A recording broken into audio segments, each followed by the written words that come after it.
this lawsuit, I can't see it, bro. I just can't see it. I can't see Drake winning it. I can't see it helping him PR wise. Like, I'm just confused. Drake. All right, let's see what Akademiks has to say about the official, not the petition, but the official defamation lawsuit from Drake against UMG over Not Like Us. Y'all better like the video. You better subscribe. Let's get it. Okay. So the three claims that he's suing for, one is, where it is, the first claim is defamation. Now, I think that's a stretch, right? Now, I understand what y'all are gonna say. Yo, this is kind of textbook defamation if it wasn't wrapped in art. And if it also wasn't wrapped in the fact that in rap music, this is the normal. I can't see Drake winning this, because if Drake won this, UMG, this would, I know some people feel like, Drake is doing this for the artist. This kills drill music, right? You making a song dissing me, dissing my dead friend, and dissing my dead relative, and that's probably giving me emotional distress, and then you're saying that I'm a bitch, or you're saying that you did something, or you would do, yeah, you're defaming me. You calling me gay, you're defaming me. You calling me fat, you're defaming me. There's just so many things that it would open up the door to that other artists would take advantage of. I just can't see why this would work in federal court, and not because the judge would just allow it. Is that Universal would have to realize this is the core essence among what y'all are claiming, that this is art. This you can't let somebody win a lawsuit versus you when they're now judging the content of the art and claiming defamation. So I do think if it wasn't music, if Kendrick had tweeted this out, right, say all these things were tweets, I think Drake wins this easily. I think because of his music, I think they're going to try to explain it as artistic expression, blah, blah, blah, blah, blah. All right, the second claim is harassment. Now, this goes into the threats that Drake has faced. I think this is weak. Drake's a public figure, shit ton of security. I don't think people are going to really understand and empathize with Drake that his house got shot up during a rap battle when he's basically either been talking tough or on social media kind of like embracing some of that element. So I don't think harassment, and also you can't tie the shooting at his crib to UMG, right? I know he's trying to loosely tie to UMG, saying, oh no, it encouraged the atmosphere that got me X, Y, and Z. I just don't think that works. Now, the third claim is the violation of the New York General Business Law, which means the bots, right? So you're violating this business law if you are, falsely inflating these streams to make a song look more successful. Here's the thing about this lawsuit, and again, I didn't read the entire thing. Drake didn't come with any proof other than like YouTube videos. Yes, I interviewed a guy who said he botted some stuff, but I do think you need more to prove the bots. You got to prove a systematic approach to using bots to inflate streams, and I don't think Drake has done that at all. So again, the harassment claim, I say no.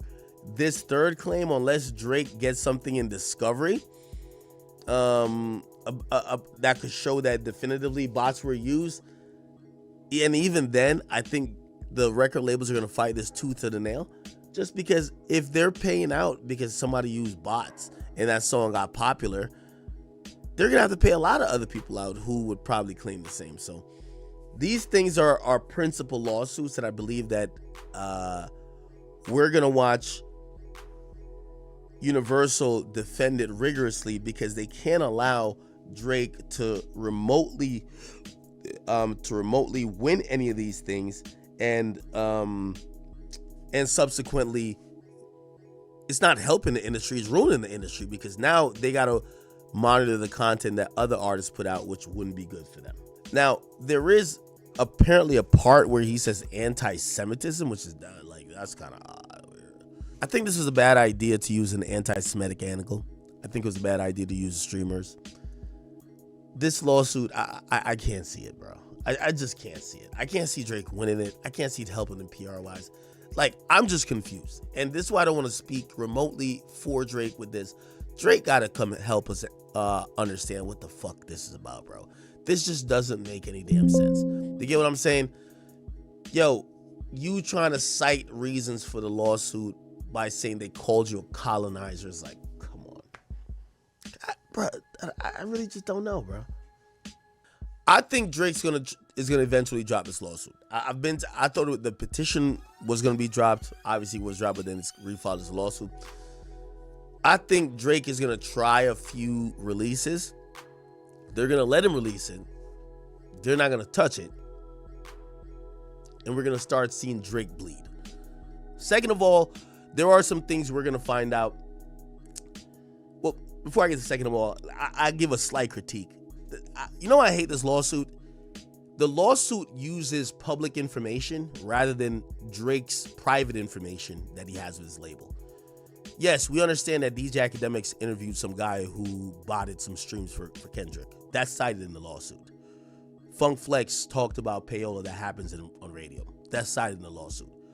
But what would have been more important is information that we probably wouldn't have known, which they omit like completely. I don't know if it's there, but they omit it. First of all, if the offending party is a label you're signed to or you're a priority, it shows nothing about Drake having any communication with his label saying, yo, you're promoting a song that's calling me a pedophile. It doesn't say anything, at least from what I read. I'm going to read it again in front of y'all, but yeah, I would like to see that. So when did you ever tell UMG, yo, you're promoting a song that's calling me a pedophile, could you stop? Did you send them a cease and desist? That's normal. If we're gonna file lawsuits, that's normal. Did you communicate with them that this is hurtful? Did you communicate with them after your house got shot at and you had to move your son out of your school, of his school? I think that was what he says. We're gonna get to it. Did you communicate with that label to say, hey, did you communicate with them in Spotify to say, hey, you have my house as a cover art to this song and my house just got shot at? Stop. Because if none of those things or communications happen, it seems a lot like it's happening in post when really nothing could be done. I guess you could get money, but it then would lead the like-minded people who I see are a lot on Twitter who are saying, no, this lawsuit's only filed because you lost. You get what I'm saying? Like, I wanted to see that, where Drake maybe was telling them, hey, listen, hey, if you put out the song, or if you keep marketing it this way, you're putting my life in danger, you're doing this, you're doing that. The lawsuit omits all of that. It doesn't show Drake talking to his label at all. Like, what the hell? Like, bro, you've made these guys billions of dollars. You've made $1 billion. How come you never tell them? Right? And I don't think that's a good thing.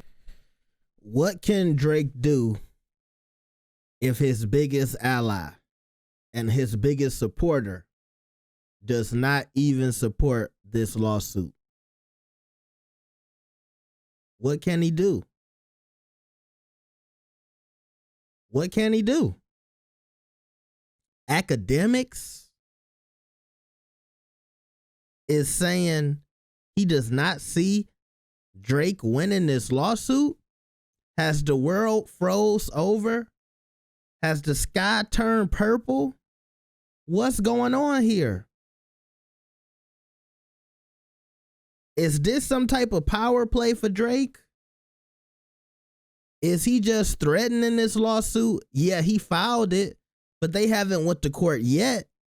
So is he hoping that this will help get some extra money out of UMG for this contract negotiation? What is Drake thinking? It's really what the whole industry is saying. What is he thinking? Has he lost his mind? All of this over a rap battle. Look what Kendrick did to him. Oh, now you want to sue because you lost. And the machine didn't work in your favor. After all of these years, the machine, that very same machine, helped you get to where you are today. Now you going scorched earth and trying to fuck it up for everybody. Because some people and some artists, they need bots. Yes, the bots help the big artists stay where they're at. But some of these up and coming artists, they need those, let's just say, that help that Drake is trying to expose. So while some people might say, well, Drake is fighting a machine, he's doing it for Michael Jackson, he's doing it for Prince, others might say, you fucking it up for everybody else. And you saw Akademiks even mention drill music. What are the implications that this has on drill and all of the other forms of rap where people go at each other? And this is the shit that people listen to and they love. Is Drake doing something that could literally fuck up the whole industry? Then we haven't even touched if Drake went independent. I don't think Drake could do those same numbers if he went independent, because today's audience is not working that hard for even their favorite artists. When I say working that hard, going directly to that artist's Spotify or their Twitter or their Instagram, keeping notifications on, trying to make sure that they're there every time somebody drop. We're not in those days anymore. Most of the people that listen to the music, when you see those big numbers, 100 million, those are people that the music was fed to, meaning it was right on their screen. It was in some playlist. That's why people talk about playlisting so much, because people feel like if your shit don't get in the playlist, nobody's going to hear it. So if Drake is going against that machine and they have no reason to push his shit, what do the numbers look like? You going against Spotify, the DSPs, the streaming services. What obligation do they have to make sure that Drake remains Drake? We can't see it. Drake is out happy at the Toronto Raptors game, laughing and smiling with him in top 5. Look, he's still rich. So the public perception isn't physically hurting him, but the rest of the people are wondering what's going on. And are you really that mad? It's like that Boondock skit. What did Kendrick do to make that light-skinned nigga that mad? We don't know. So we got more content. Y'all better keep it locked right here. Hey, subscribe. We trying to get to 80,000 subscribers and eventually 100. Let's get it. I'll see y'all next time. Peace.